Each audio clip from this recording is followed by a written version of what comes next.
कहानी शुरू होती है भीम के पुत्र घटोत्कच और उनकी पत्नी मौरवी से। उनके घर एक बालक ने जन्म लिया जिसके बाल शेर के अयाल जैसे थे, इसलिए उनका नाम बर्बरीक रखा गया। और बर्बरीक बचपन से ही साधारण नहीं थे। उन्होंने भगवान शिव की घोर तपस्या की और उन्हें प्रसन्न करके 3 अमोघ बाण प्राप्त किए। सिर्फ 3 बाण सुनने में कम लगते हैं ना, लेकिन यह वरदान यह था कि पहला बाण दुश्मनों को मार करेगा और दूसरा उन्हें खत्म कर देगा, और तीसरा बाण अगर चला तो वो सृष्टि का विनाश कर सकता था।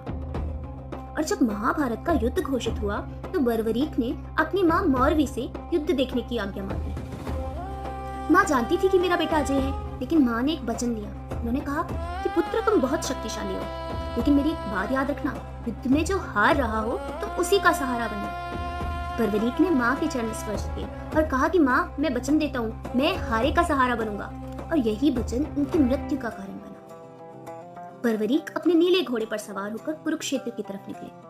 लेकिन श्री कृष्ण तो सब जानते थे, कौरवों की सेना बड़ी है लेकिन पांडवों के पास धर्म है। अगर बर्बरीक ने देखा कि कौरव हार रहे हैं तो वो अपनी माँ के वचन के अनुसार कौरवों की तरफ चले जाएंगे, और अगर पांडवों को हारते हुए देखा तो वो पांडवों की तरफ चले जाएंगे, और अगर बर्बरीक कौरवों की तरफ हो गए तो पांडवों की हार तो सुनिश्चित है। इसलिए भगवान श्री कृष्ण ने एक साधारण ब्राह्मण का वेश बनाया और बर्बरीक के रास्ते में खड़े हो गए।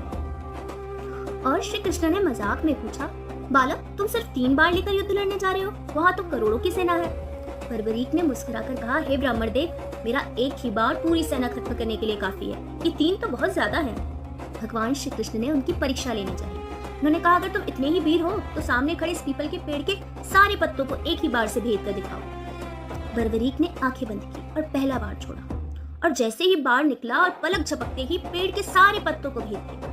लेकिन एक पत्ता श्री कृष्ण ने चुपके से अपने पैर के नीचे दबा लिया था, और बर्बरीक का बाण पेड़ के सारे पत्ते भेदने के बाद कृष्ण के पैर के पास आकर लगा और वही मंडराने लगा। बर्बरीक ने कहा, हे ब्राह्मण देव, अपना पैर हटा लीजिए, वरना यह बाण आपके पैर को भेद कर उस पत्ते को भेद देगा, क्योंकि ये मेरे लक्ष्य को भेद कर ही वापस आता है। श्री कृष्ण उस बालक की शक्ति को देखकर चकित रह गए। उन्हें यकीन हो गया कि अगर यह युद्ध में उतरा तो अनर्थ हो जाएगा। और भगवान श्री कृष्ण ने कहा कि बालक, तुम बहुत वीर हो, लेकिन क्या तुम इस ब्राह्मण को दान दोगे? बर्बरीक ने बिना सोचे वचन दे दिया, मांगे जो आप मांगोगे वो मिलेगा। तब श्री कृष्ण ने वो कहा जिसने समय को भी रोक दिया। उन्होंने कहा कि मुझे दान में तुम्हारा शीश चाहिए। एक पल के लिए बर्बरीक भी चौंक गए, लेकिन वो समझ गए कि ये कोई साधारण ब्राह्मण नहीं है।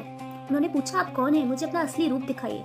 कृष्ण अपने विराट रूप में आ गए। क्या बीती होगी इस भक्त पर कि सामने स्वयं ईश्वर खड़े हैं और उसकी अपनी ही जान मांग रहे हैं। बर्बरीक ने हंसते हुए कहा, प्रभु, अगर आपको मेरा शीश चाहिए था तो मांगना क्यों पड़ा? बस आदेश दिया होता, मैं खुद काट कर चरणों में रख देता।